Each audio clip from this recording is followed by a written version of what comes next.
Perkenalkan Master Abdi Septira Dewi Rahayu.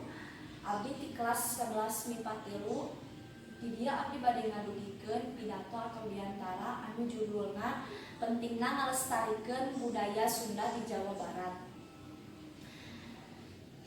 Bismillahirrahmanirrahim.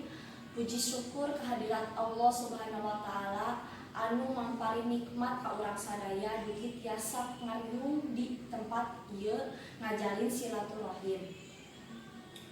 Bapak Deni anu kusimkuring dipika hormat sareng rerencangan simkuring anu kusimkuring dipika cinta, dina kesempatan ieu simkuring bade ngadugikeun pidato atawa biantara.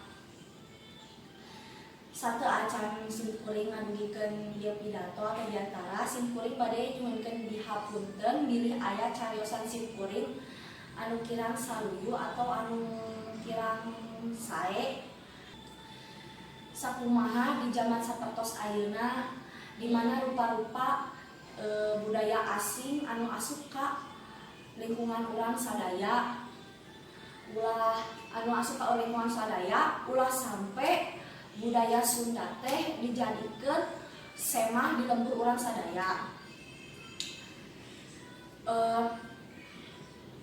Bahwa urang teh kudu ngalestarikeun budaya Sunda dengan ku cara urang ngomongna bahasa Sunda, ulah era bahwa urang teh bisa ngomong bahasa Sunda atau urang bisa menggunakan bahasa Sunda.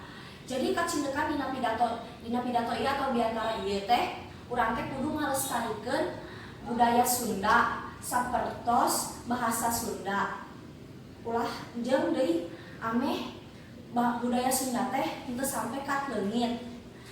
Nah, ieu dina hariungan ieu mudah-mudahan urang teh mohokeun budaya Sunda atau bahasa Sunda jeung deui ngadarkeun urang bahwa urang teh ulah nyampe ngapohokeun budaya urang sorangan demi budaya asing atanapi budaya anu asup ka urang kalingkungan urang nyaeta budaya asing.